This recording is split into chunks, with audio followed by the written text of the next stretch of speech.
malam ni saya dengan Bos Wan berada di Gunung Ledang.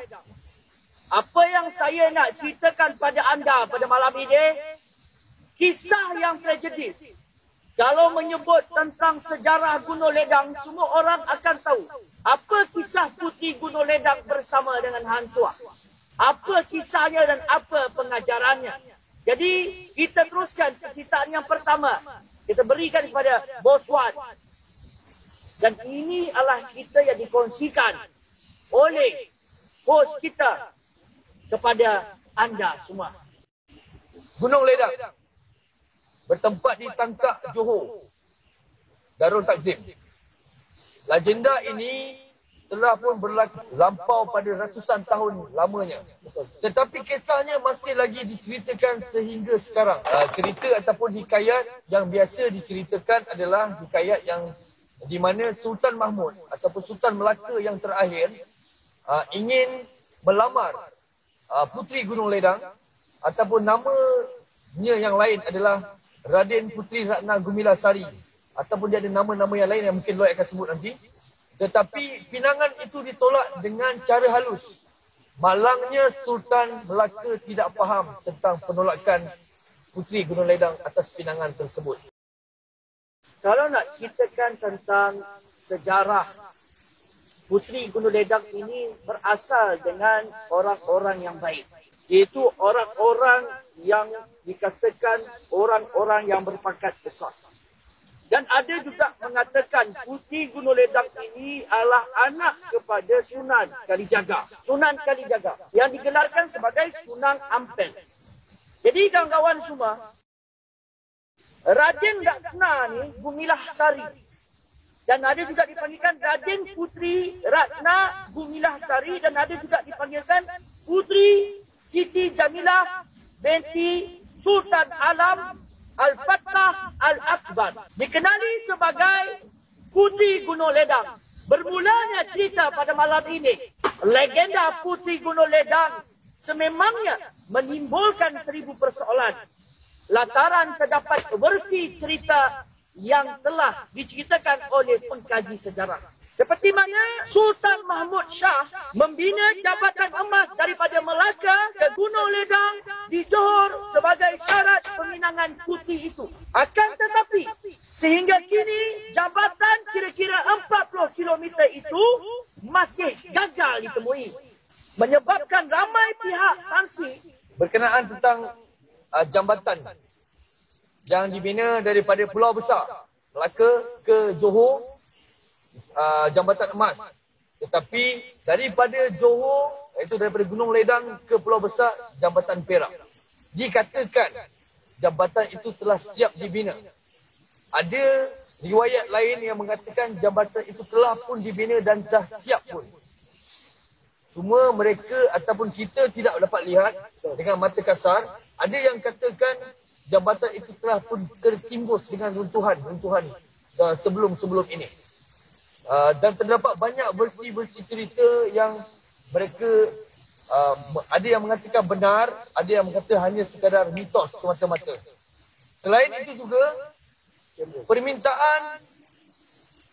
permintaan dari Nenek Kebayan, wakil daripada Puteri Gunung Ledang, 7 syarat peminangan yang perlu dipenuhi. Itu pada hikmat Hang Tuah dan juga sahabatnya tidak masuk akal. Membuatkan Hang Tuah malu untuk kembali ke Melaka untuk bertemu dengan Sultan, dan lalu Hang Tuah menghilangkan diri. salah satu adat yang diminta oleh Puteri Gunung Ledang, seperti mana ini adalah cerita yang dikongsikan oleh para pengkaji sejarah. Apa yang pertama yang Gunung Ledang Puteri ini minta untuk, sebenarnya niat Puteri Gunung Ledang ini jatuh cinta pada Hang Tuah. Jadi dia berfikir macam mana cara Untuk menolak secara nak menolak pinangan Sultan Melaka secara halus. Sebab yalah, Sultan kan, kalau kita murkakan Sultan, maknanya dia tu ada dia punya daulat. Jadi Gunung Ledang Puteri memberikan 7 syarat. Ini syarat. Seperti Jambatan Emas dari Istana Melaka hingga ke puncak Gunung Ledang. Jabatan perak dari puncak Gunung Ledang ke Istana Melaka. 7 dulang hati nyamuk, 7 dulan hati kuman, 7 tempayan air mata anak dara, 7 terpanjang air pinang muda, semakuk darah Raja Melaka. Ini pantun yang dikongsikan untuk anda. Biji naga tepi pematang, buah berangan rasanya lazat. Dari Melaka hamba datang dengan 1000 hajat.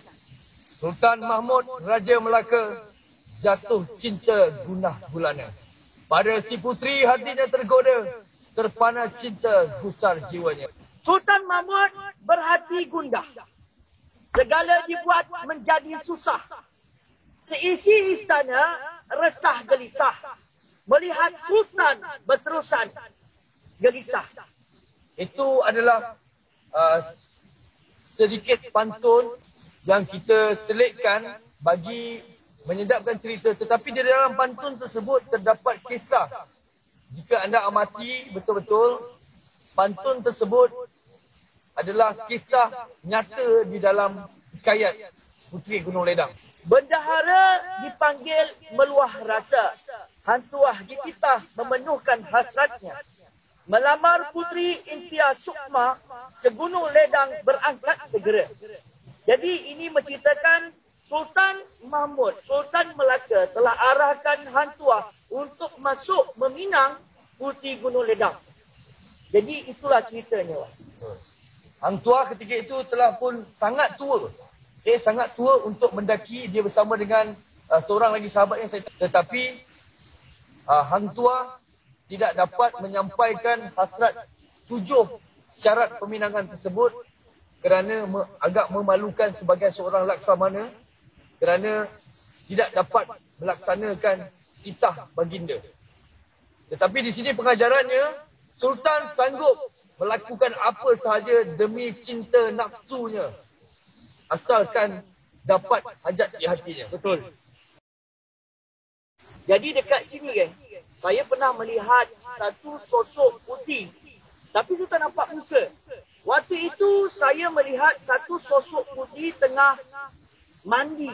Hanya nampak bau lebih kurang pada pukul 1:45 pagi. Waktu itu saya melihat ada satu pakaian berwarna kuning. Betul-betul di hujung sungai.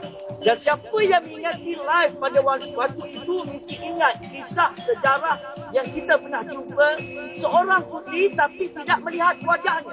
Hanya sebelah bahunya sahaja memperlihatkan diri pada kita. Alam gaib ini wujud. Mitos sahih ataupun tak sahih itu Allahu'alam.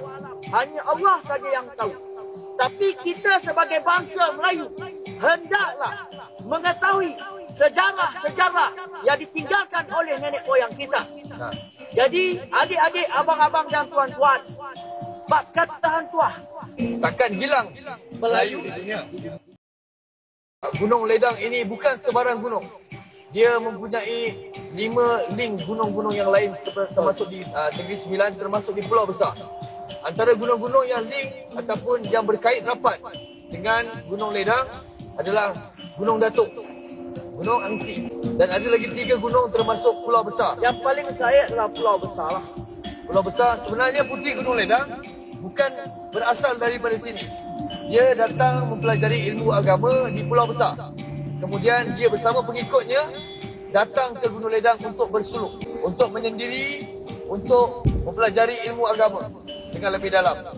Kemudian di sinilah tempatnya pengakhiran maupun masih ada, wallahu alam, hanya Allah sahaja yang Maha mengetahui.